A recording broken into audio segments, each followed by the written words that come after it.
जय सिया राम। ओम हरि ओम। श्री गणेशाय नमः। श्री सरस्वतये नमः। श्रीमते रामानुजाय नमः।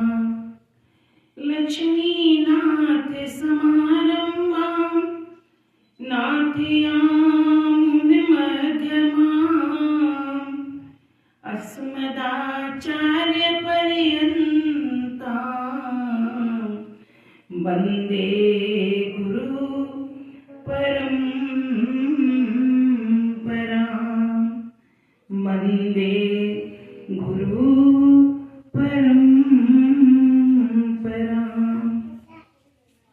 सीता मेरी माते, पिता मेरे रघुनाथ।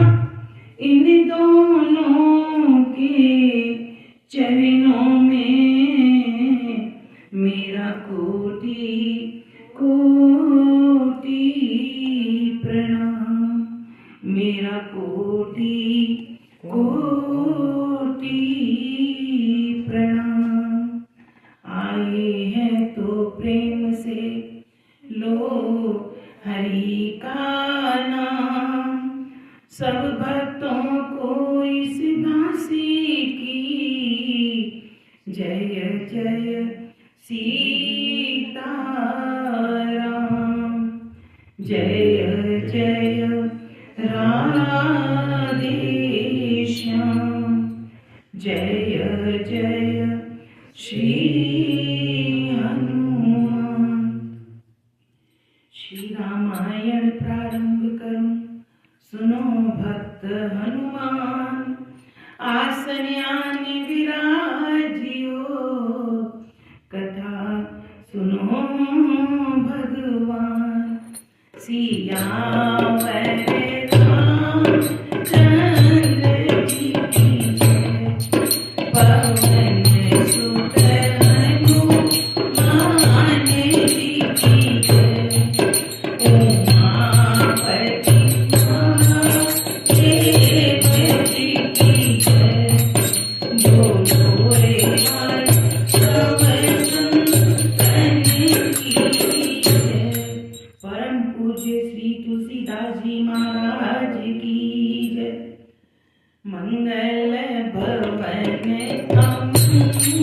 अमंगलहारी, प्रभु सुत अचिर बिहारी। सिया राम पवन जानी, करहु प्रणाम जोरी जुग पानी। करहु प्रणाम जोरी जुग पानी। परम मंगलमय परात्पर अखिलेश्वर, अखिल ब्रह्मांड नायक परात्पर परब्रह्म भगवान राम की वांगमयी प्रतिमूर्ति श्री रामचरित मानस को श्रवण करने के लिए इस राधा कृष्ण मंदिर में आए हुए सभी भक्तों को जय सिया राम, जय राधे श्याम, जय श्री हनुमान। पीछे हमने सुना कि कैकेयी ने जब वो वरदान मांग लिए, उसके बाद वो बात विष की तरह पूरे शहर में, पूरे अयोध्या में फैल गई। और परिवार की और कुछ माननीय स्त्रियां गांव की, जगह की, आसपास की जो होती हैं, वे सब आ गई कैकेयी को समझाने के लिए।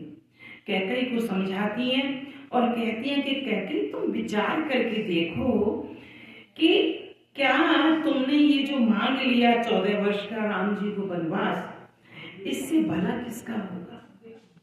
इससे ना तो सीता जी यहाँ अकेली रह सकेंगी, सोचती हो क्या ऐसे?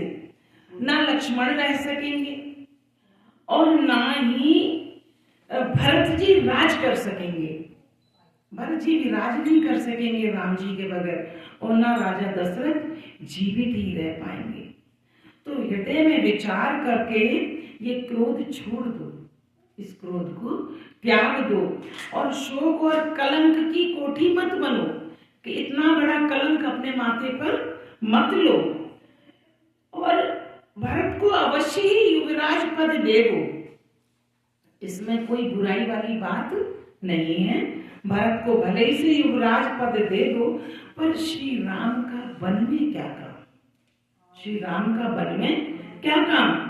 श्री राम राज्य के भूखे नहीं है, और तुम ये विचार त्याग दो कि उनके रहते हुए भरत जब राज्य करेंगे तो उनके राज्य में राम जी कोई विघ्न डालेंगे, वो भी नहीं है, ऐसा भी नहीं है। तो तुम ऐसा करो, सोच के विचार के कुछ ऐसा दूसरा वरदान मांग लो राजा दशरथ से, ताकि राम यहीं रहे। भले ही से तुम उनको घर में ना रखो, भले ही से तुम उनको घर में ना रखो, वो गुरुगृह में रह जाएंगे या कोई और से अयोध्या से थोड़ा बाहर रह लेंगे, पर ये वन का विचार त्याग दो। परंतु कैकेयी की समझ में कुछ आता नहीं है। कैकेयी के बिल्कुल चलती ही नहीं है, कोई दिमाग उसका वो सीखने को राजी ही नहीं है उन सब की बातें, और तुम्हारा कलंक भी मिट जाएगा इससे। ऐसे सब वो लेडीज औरतें समझाने लगी। तो तुलसीदास जी भी कहते हैं कि जैसे बिना सूर्य के दिन उदय नहीं माना जाता, जब तक सूर्य ना हो तब तक दिन की कोई शोभा नहीं है, और जैसे प्राण के बिना ये शरीर की कोई भी इसकी वैल्यू नहीं है, कोई औकात ही नहीं है। अगर प्राण ना हो तो ये शरीर की कोई औकात नहीं है। चंद्रमा ना हो तो रात की कोई शोभा नहीं है, वो निर्जीव लगती है रात। तो वैसे ही राम के बिना ये अयोध्या हो जाएगी, ये अयोध्या सूनी हो जाएगी। तुम विचार करके देखो। इस तरह सबने समझाया, परंतु कैकेयी कुछ भी समझने को तैयार नहीं है। इधर पुरुष और स्त्रियां अत्यंत विषाद के बस में हैं। समस्त नगर दुखी है, समस्त नगर दुखी है। और कौशल्या के पास इतने में राम जी जाते हैं, और राम जी बड़ा प्रसन्न है, मन ही मन राम जी बहुत प्रसन्न है। अपनी माता के पास जाते हैं, उनका आनंद कहा ही नहीं जा सकता, इतना आनंद है। वो क्यों कि अब तो विचार बन गया, प्रोग्राम बन गया जाने का, जो उनके मन की बात थी वो हो रही है। तो इसलिए कि जैसे बंधन में से कोई जानवर छूट जाए, इस तरह वे छूटा हुआ अपने को बंधन से मुक्त समझ रहे हैं और बड़ा ही खुश हैं। क्योंकि ये रचना तो मैं पीछे कैकेयी का चरित्र बता चुकी हूँ। रचना सारी देवलोक में रची गई थी, और उसके सूत्रधार तो राम जी ही थे खुद, सूत्रधार तो राम जी ही थे खुद। अब तो यहाँ सम्मति और मिल गई, क्योंकि मनुष्य नर लीला कर रहे हैं भगवान यहाँ पे। इसके भी दो कारण थे कि विप्रदेन सुर संत हित लीन मनुष्य अवतार, और निज इच्छा निर्मत तनु माया गुण गोपाल। इनके लिए तो संत के लिए, धेनु के लिए, विप्रों के लिए, इनके लिए तो लिया ही मनुष्य अवतार भगवान ने, पर इसके पीछे एक कारण और था। थोड़ी सी कहानी आज आपको बताती हूँ। वो था वचनबद्ध होना। वचनबद्ध किससे? क्योंकि अब यहाँ एक सवाल उठ सकता है कि जो संसार भगवान ने निर्मित किया है, तो राक्षस भी तो भगवान ने ही निर्मित किए हैं। तो अगर भगवान चाहे तो क्या नहीं कर सकते? भगवान तो चाहे तो एक अपनी भ्रकुटी टेढ़ी करें तो अपने स्थान में ही बैठे बैठे, साकेत में ही बैठे बैठे सारे राक्षसों का सत्यानाश कर दें, सबका विनाश कर दें। पर क्यों नहीं करना? क्योंकि राक्षस लोग भी जो थे, उपासना कर करके, तप कर करके, कभी ब्रह्मा जी से वरदान मांग लिया, कभी शिव जी से वरदान मांग लिया, और उनके तप के आधार पर वरदान देना पड़ता था। त्रेता में इसी तरह रावण भी जब आया तो उसने भी अनेकों उपासनाएं करके बहुत सारे वरदान मांग लिए। एक बार ब्रह्मा जी से उसने तब ब्रह्मा जी ने खुश होकर कहा कि वरदान मांग लो। उसने कहा कि मुझे अमर कर दो। रावण ने कहा कि मुझे अमर कर दो। तो ब्रह्मा जी ने कहा कि अमर तो मैं नहीं कर सकता, क्योंकि मैं खुद अमर नहीं हूं, तो अमर तो नहीं कर सकता। तो सोच विचार के बाद रावण ने कहा कि उसने सोचा कि हम में तो बहुत शक्ति है और नर मनुष्य तो हमारे सामने कुछ भी नहीं है, और बानर की तो औकात ही क्या है, उनमें क्या बस जोर है, तो शक्ति है। तो बोले फिर मनुष्य और बानर ये दो जाति हमें मारे तो भले ही हम मर जाएं और बाकी हम ना मर पाए। ब्रह्मा जी ने तथास्तु कह दिया। अब उसके कारण भी राम जी को मनुष्य तन धारण करके आना पड़ा। अब लीला क्यों करनी पड़ी उनको ऐसी, ताकि उनका राज न खुले। खुश क्यों है कि उस रचना में माता कैकेयी भी सम्मिलित थी। उस समय जब वो रचना बनी थी, जब ये सब रचना की गई थी देवलोक में, तो माता कैकेयी भी वहां उपस्थित थी और माता कैकेयी से वही वचन ले लिया गया था कि तुम हमारा साथ दोगी। माता ने कहा था कि चाहे जिंदगी भर के लिए मुझे कलंक लग जाए, पर मैं भगवान इस काम में आपका सहयोग दूंगी। तो ये सब हुआ। उसके बाद अब जैसे रामायण में आगे सीता जी चोरी हुई, भगवान रोए मनुष्य की तरह। लक्ष्मण जी को शक्ति लगी, भगवान रोए। क्यों? ताकि रावण को शक ना हो जाए कि मैं भगवान हूं, क्योंकि नहीं तो तुरंत पलट जाता कि मैंने तो ये वरदान है ही नहीं कि मुझे कोई भगवान ब्रह्मा आके मार सके, मैं तो मनुष्य के हाथों मरने वाला हूं। इसलिए नर लीला की। तो कैकेयी ने तो एक लीला का पाठ निभाया। सबने अपना अपना, अब जो कथा के हिसाब से जो लिखा जाता है वो तो फिर लिखना ही पड़ता है। तो इसमें असल में कुछ बात और थी, और रामायण के अंदर जो लिखी गई है वो लीला की बात लिखी गई है कि लीला क्या क्या हुई। तो आगे की कथा आज सुनते हैं। रघुकुल तिलक जोर दो तुम्हारा, मुक्त मातु पद आए तुम्हारा, दीने यती चलाए उमरी, भूषण बसन दीक्षा परिकीने, भाई भाई मुकुंद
माता, अपनी माता कौशल्या के पास गए और दोनों हाथ जोड़कर आनंद के साथ माता के चरणों में सिर नवाया और माता ने आशीर्वाद दिए अनेकों अनेक, अपने हृदय से लगा लिया और उन पर गहने सब नौछावर कर करके लोगों को बांटे। माता बार बार श्री रामचंद्र जी का मुख चूम रही है। अब माता कौशल्या को तो अभी कुछ बात मालूम है ही नहीं, तो वे तो बड़ी मगन हैं और बड़ा ही प्यार और आनंद लुटा रही हैं भगवान के ऊपर। नेत्रों में प्रेम का जल भर आया उनके और सब को पुलकित हो गए उनके सारे शरीर। श्री राम को अपनी गोदी में बैठाकर बार बार चूम चूम कर प्यार करने लगी और उनका प्रेम महान आनंद के लिए तुलसीदास जी कहते हैं कि शब्द नहीं है बोलने के लिए, इतना आनंद और प्यार लुटा रही है। मानो कंगाल ने कुबेर का पद पा लिया। भगवान उनकी गोदी में बैठे हैं तो मानो कंगाल कोई कुबेर का खजाना पा जाए, इतनी प्रसन्नता उनको हो रही है। और बड़े आदर के साथ सुंदर मुख देख देख कर माता मधुर वचन कहने लगी कि ये तात बलिहारी जाती हूँ, कहो वह आनंद मंगल की लग्न कब है जब तुम युवराज बन रहे हो।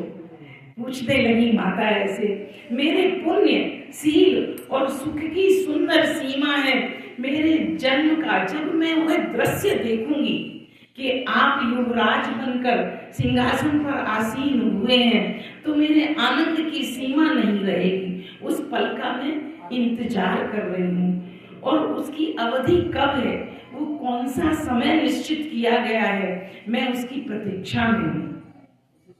जेहि चाहत नर नारी सब अतियारती यही भांति, जेहि चाहत चाहत दृष्टि सरद सुसार। मैं इस तरह इंतजार कर रही हूँ, इतनी व्याकुलता से इंतजार कर रही हूँ जैसे चातक और चातकी शरद ऋतु के स्वाति नक्षत्र की वर्षा को चाहते हैं, क्योंकि चातक स्वाति नक्षत्र में जो पहली बूंद गिरती है उसी को वो धारण, उसी को पीते हैं। मैं वैसे ही इंतजार कर रही हूँ कि कब आपको युवराज बनते हुए मैं देखूं।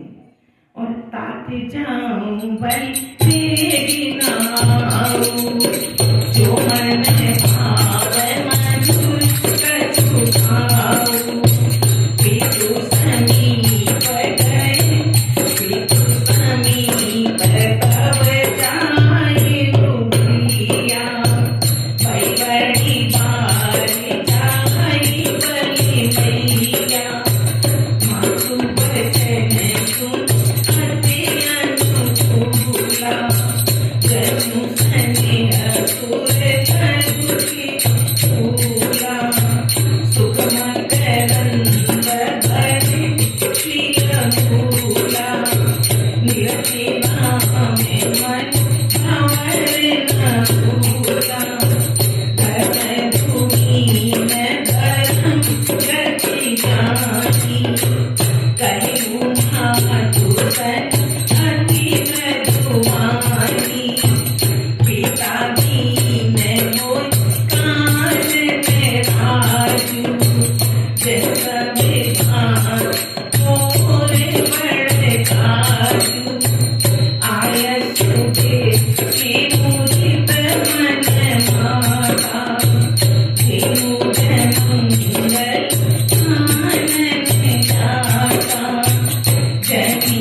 बलैया लेती हूँ, अब तुम जल्दी से नहा लो और नहा के कुछ खा लो।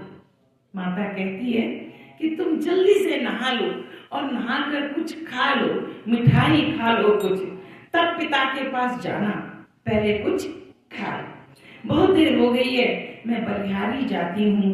माता के अत्यंत अनुकूल वचन सुनकर मानो स्नेह रूपी कल्प वृक्ष के फूल निकल रहे हो, प्रेम रूपी कल्प वृक्ष के फूल निकल रहे हो, जो सुखकारी मकरंद पुष्प रस से भरे हुए हैं और श्री राज लक्ष्मी के मूल थे।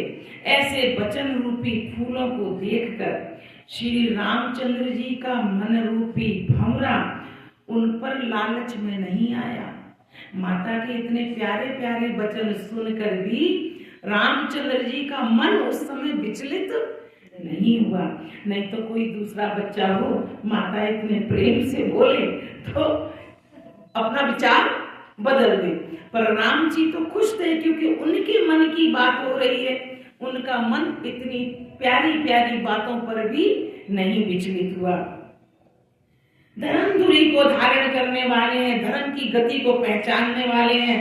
माता से अत्यंत कोमल वाणी में राम जी कहते हैं कि हे माता, पिताजी ने तो मुझे वन का राज्य दिया है, पिताजी ने मुझे वन का राज्य दिया है और उस वन के राज्य में सब प्रकार से मेरा बड़ा काम बनने वाला है।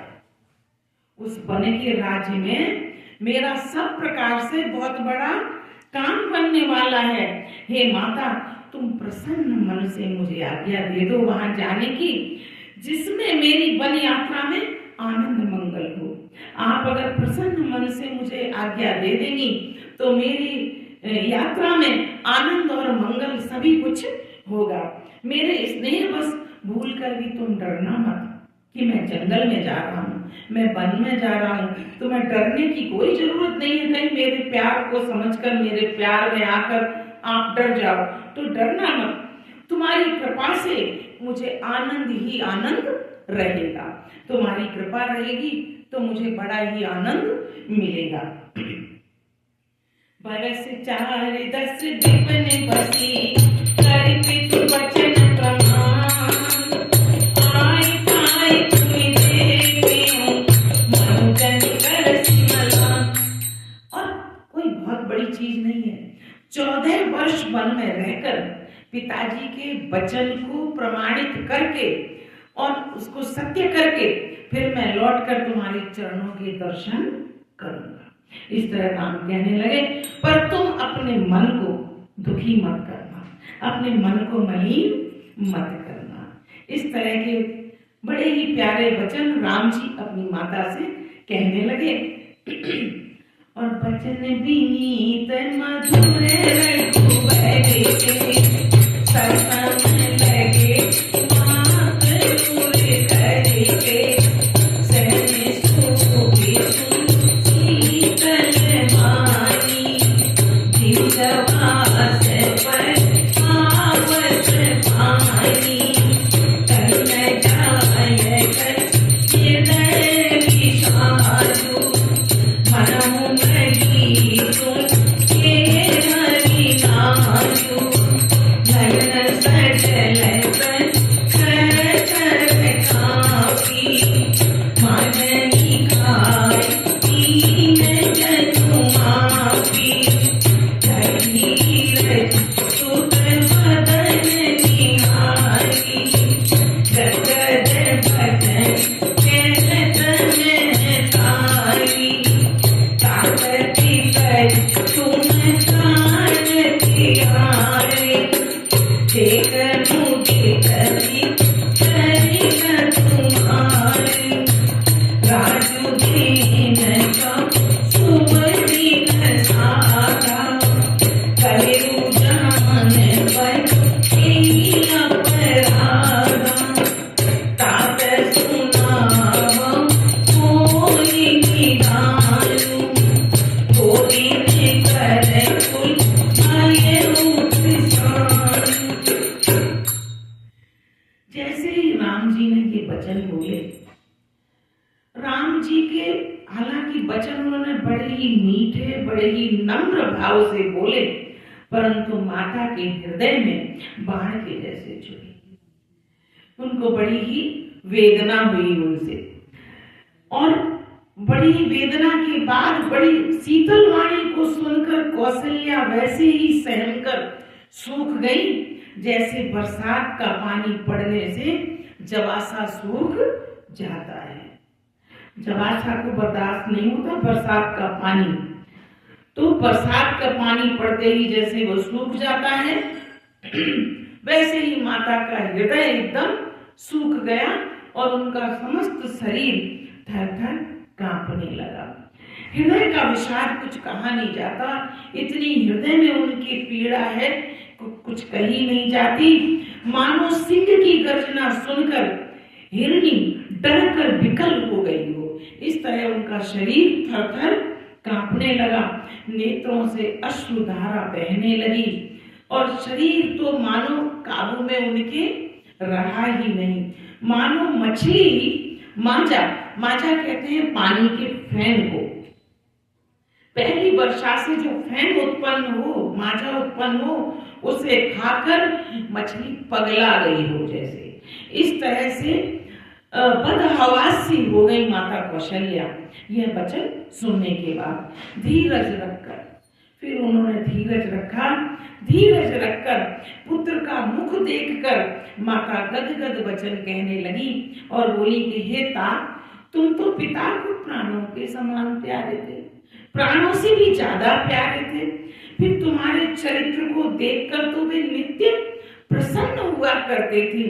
फिर राज्य देने के लिए उन्होंने ही तो शिव दिन सुधवाया था। उन्होंने तो अपने आप कहा था कि हम राम को युवराज बनाएंगे। फिर अब किस अपराध से उन्होंने बन जाने को कह दिया तुमको? किस अपराध से उन्होंने बन जाने के लिए कह दिया? हे बेटा, हे तात, मुझे बताओ और इसका कारण सुनाओ। सूर्य वंश को जलाने के लिए ये कौन सी अग्नि तैयार हो गई? ये कौन सी अग्नि तैयार हो गई जो सब कुछ तो राजा दशरथ ने किया था। तुम्हारी एक एक चीज देख देख के मुस्कुराते थे, खुश होते थे। तुम्हें युवराज बनाने का भी उन्होंने ही प्रण लिया था कि तुमको युवराज बनाएंगे। परंतु अब क्या हुआ जो तुम्हें वन भेजने के लिए उन्होंने कह दिया? निरखी राम रुख सचिव सुत कारण करी बुझाई, सुनि प्रसन्न रही मुकदिनी, दशावरण नहीं जाए। रामचंद्र जी का रूप देखकर मंत्री के पुत्र ने सब कारण समझाकर कौशल्या माता को बताया। मंत्री के पुत्र साथ में थे, सुमंत्र जी के पुत्र।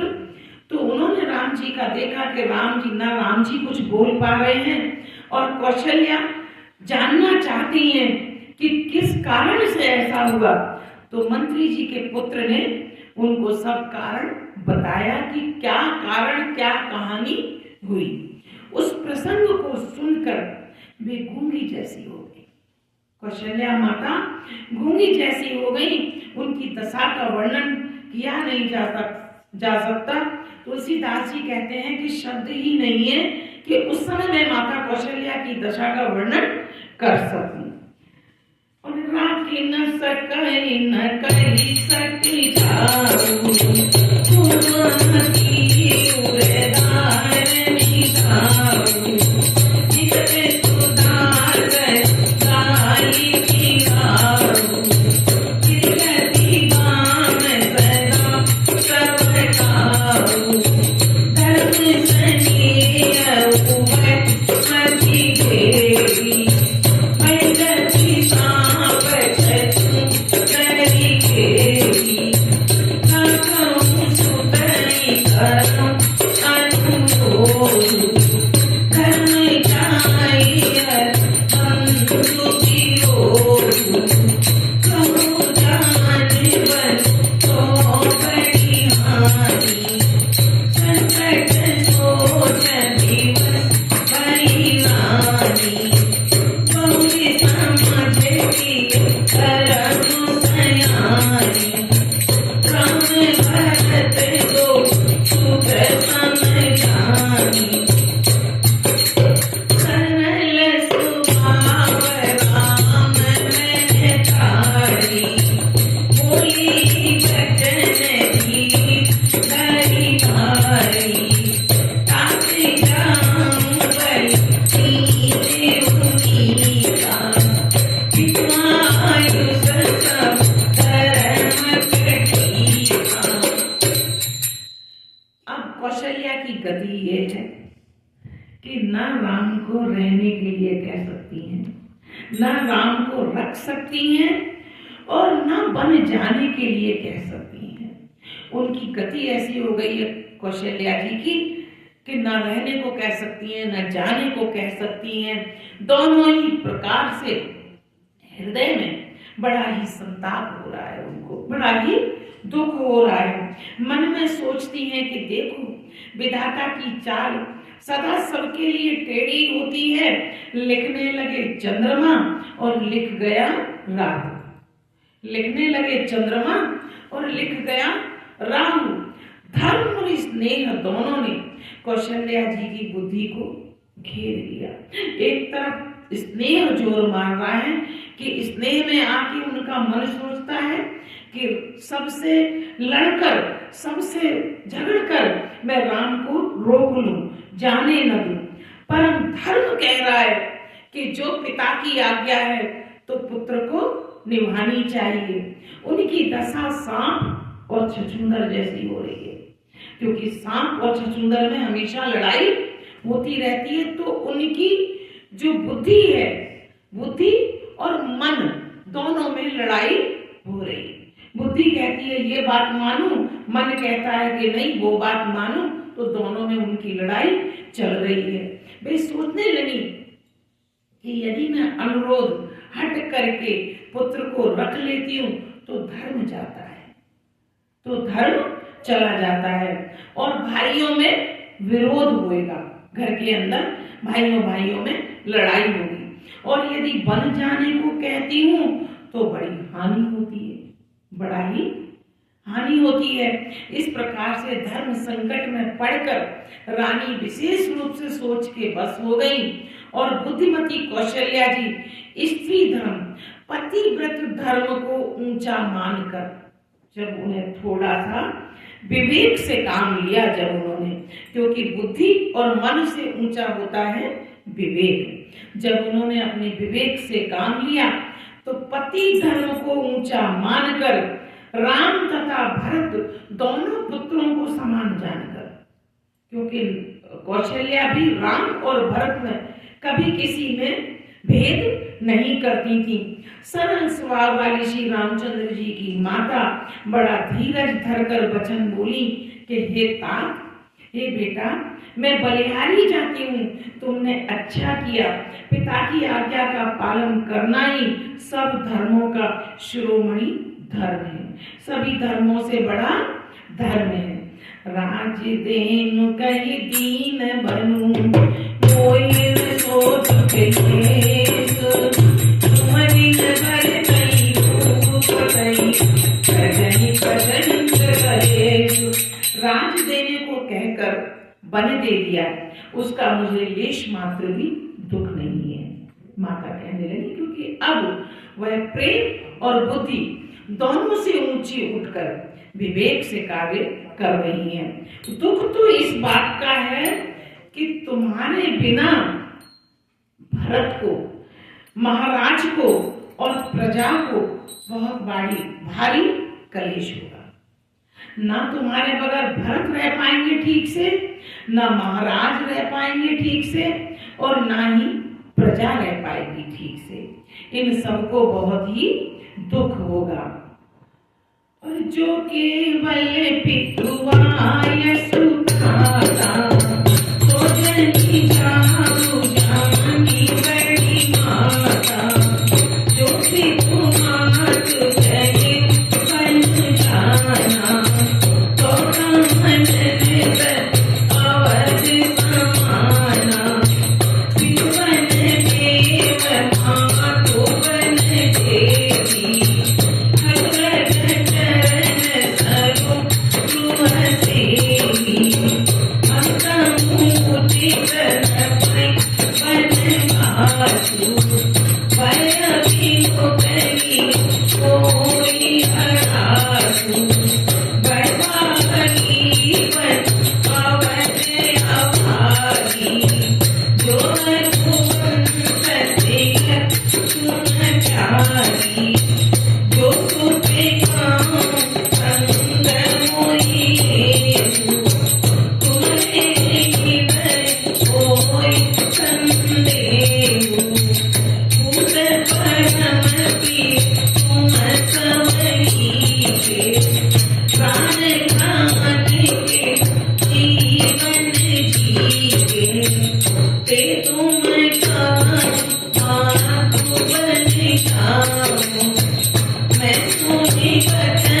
माता कहने लगी कि यदि केवल पिताजी की आज्ञा हो। अब माता बड़े ही विवेक के साथ काम ले रही है। राम जी को कहती हैं कि यदि सिर्फ पिताजी की आज्ञा हो तो पिता से उच्च स्थान माता का होता है। माता का स्थान पिता से उच्च है। माता प्रथम पूज्य है। इसीलिए क्योंकि हम सनातनी लोग युगल उपासना करते हैं। सीता राम, राधा कृष्ण, लक्ष्मी नारायण, ऐसे ही कोई पिता माता नहीं होता, माता पिता। तो माता का स्थान उच्च है।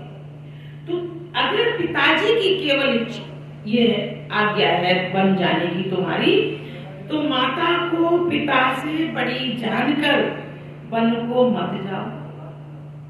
कौशल्या जी यहाँ राम को कह रही हैं कि केवल यदि पिता की आज्ञा है तो माता मना कर रही है।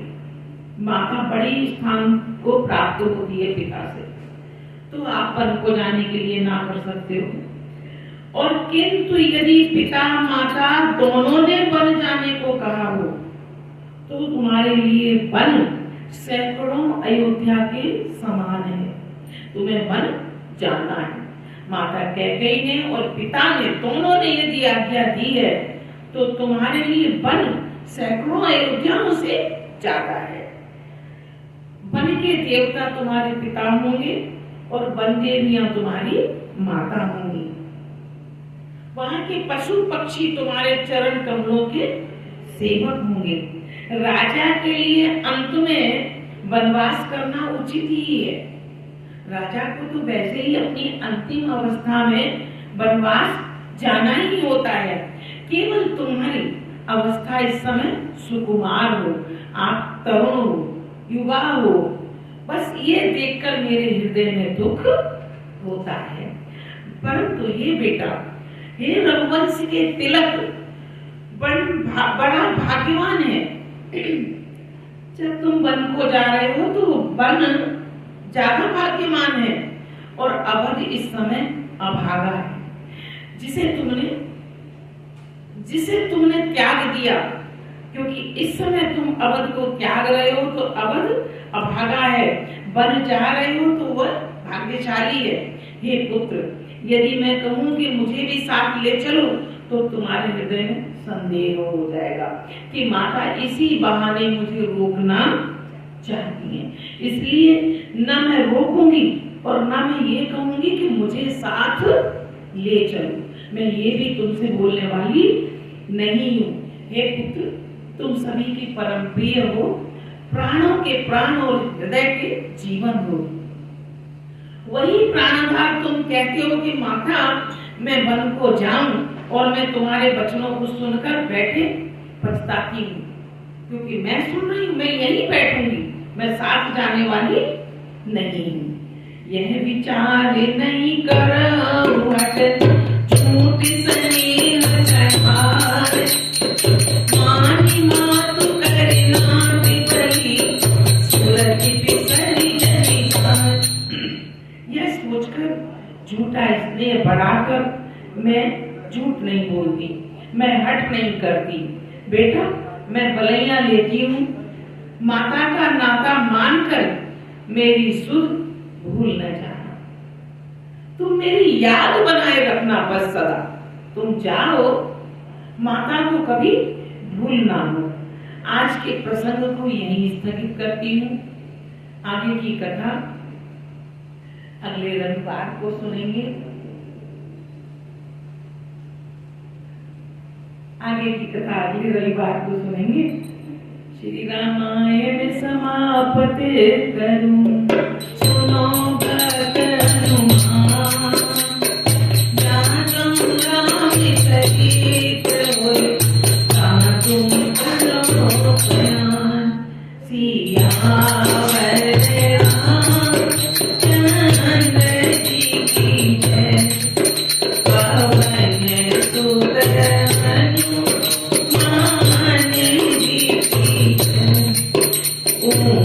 उमापति